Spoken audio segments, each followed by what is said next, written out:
Hey guys, you're watching Creep Cinema, and I'm your host, Mark Tauriello. Thank you so much for watching. So let's get into it. I recently saw the new Halloween movie from 2018, and for the record, I'm gonna say I didn't see it in the theater because I couldn't find it in any movie theaters that were like close by. So it came out, and I was like, oh, you know what? I'm gonna wait till the first week of November to see it because, I never go to the movies when a movie first comes out because it's just like jam-packed with people, and I hate people, and they talk, and they say stupid comments, and there's always like a bunch of assholes there. So I will wait to watch a movie so I can go on like a weekday when there's no one in the theater, and that's nice. But unfortunately, with the Halloween movie, seems that as soon as October 31st hit, they pulled it out of all the theaters. So I had to watch a bootleg of it. Okay, I literally am making a review on the Halloween movie, which I watched as a bootleg. But I digress, and it was actually a decent bootleg. So, the plot of the new Halloween movie is, first of all, it completely disregards all of the Halloween sequels. So Halloween Part 2 through Part 8, Resurrection, it never happened, okay? So it's basically like a Halloween 2. So it takes place about 40 years after the original Halloween, and Jamie Lee Curtis plays Laurie Strode, who's much older now, and the whole jig is that she's obsessed with Michael Myers in the sense of she kind of wants to get revenge, and she thinks that one day he's going to escape the mental asylum that he's been put in, and in doing that, her whole life revolves around this idea that she's going to kill Michael Myers. So they set the story up so she's kind of like, living in the woods in this house full of booby traps, and her daughter, who's now a grown woman, wants nothing to do with Laurie Strode because she is traumatized because when she was growing up, Jamie Lee Curtis made her learn how to shoot a gun and fend for herself, and, she kind of raised her child to live in fear that Michael Myers was going to come and try to kill them. And then there's also another character who plays Laurie Strode's granddaughter, who's about like 16 or 17 years old, so she's roughly the same age as Laurie Strode in the first Halloween movie. And the mom doesn't really want her daughter to have a relationship with the grandmother because of her being traumatized. So that's kind of like the first half of the movie. It's like the family dynamic or the family relationship. And then you also have the final showdown with Michael Myers and Jamie Lee Curtis, or Laurie Strode, at the end of the movie. And basically this movie, it just sucked. Like, I'm just gonna put it out there. The movie sucked. I hated it. There's so many things I can, like, bring up. For example, like, the whole movie gets you prepared. You're like, okay, there's gonna be a smackdown between Jamie Lee Curtis and Michael Myers, and there's just so much anticipation for it, right? She, like, literally has set her house up with all of these booby traps for the past, like, 40 years, waiting for this. So you would think that the showdown between the two of them would be, like, epic. No, it was very anticlimactic. It was not till, like, the last 10 minutes of the movie. And when she finally killed him, newsflash, spoilers, as they say, she blew him up. She blew up the whole house, which good luck getting insurance on that. So she blows up the house, and that's it. And you would think that the kill would be, like, a little more visceral, her whole life she's waiting to kill Michael Myers, and she just blows him up in the house. Like, it should have been a little more cathartic than what it was. And then they set it up kind of where, like, will there be a sequel or not,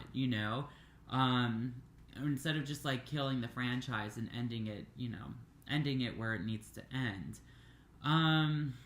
So yeah, I didn't care much for this movie. And I thought that Jamie Lee Curtis's daughter was pretty fucking annoying, because the whole time she was like, I am traumatized. My mom raised me to shoot guns at 8 years old, just in case if Michael Myers escapes. And my whole life I lived in fear of Michael Myers escaping because of my mom. And she set up our house full of booby traps. I'm thinking you should be grateful, okay? I wish that when I was 8 years old, I was learning survival and shooting guns and setting houses up with booby traps. Those are good skills to know. So she has no empathy for the fact that her mom was almost butchered by Michael Myers in the 70s, or the fact that her mom, saved some people's lives and lost all of her friends. So I thought her character was really freaking annoying. And then came the daughter, the granddaughter, who's like 16, 17 years old.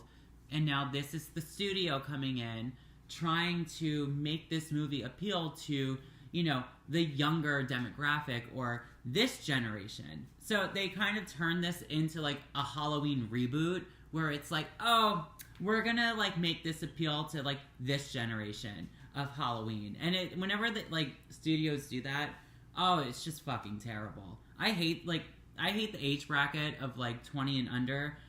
I call them the iPhone generation, because they're all just stupid and they're fucking annoying. And I hate when these movies are made to appeal to that audience, when there have been people watching the Halloween films since the 70s. So why do you have to appeal to this young generation of millennials who have probably never fucking watched any of these movies, So in doing that, they completely disregard all the sequels, So in my opinion, if you're going to completely wash away Halloween's 2 through 8, this shit better be good, okay? This shit better be good. And it wasn't. It was fucking terrible. It sucked.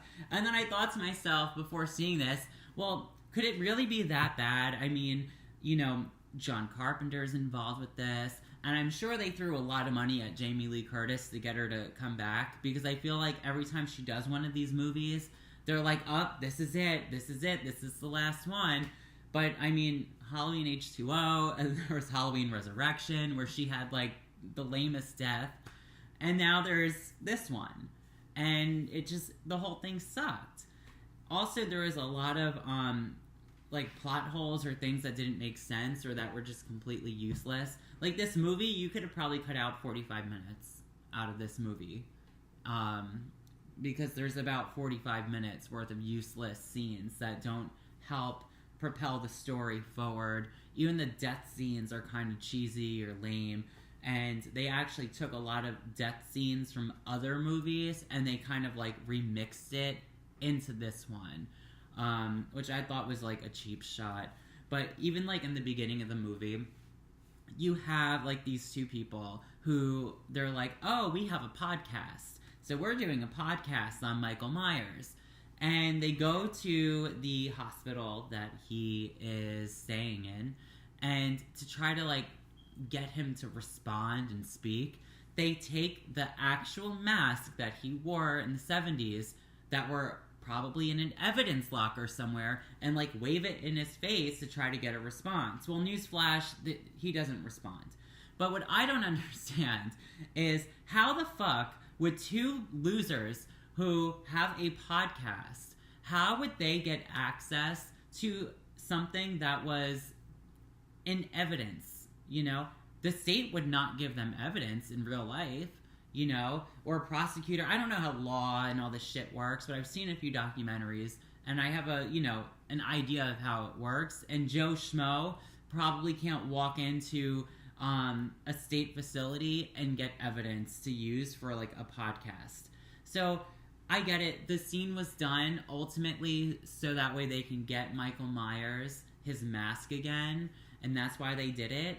But it's just stupid and unrealistic. If they wanted to get him his mask, they could have done it where his doctor, who's the Dr. Loomis replacement, they could have had it where he has the mask and gives it to Michael Myers to try to trigger some sort of response during his research. That would have made more sense. but giving like these two podcasters the ability to get evidence of his mask, which was used for like a mass murder, it's unrealistic. It's stupid. So I thought that was pretty lame. And there was also this whole backstory with the granddaughter in high school, how like she had a boyfriend and they went to some stupid school dance. And I thought to myself, oh, maybe Michael Myers will be at the school dance and kill some of these little shits. No, nothing happened.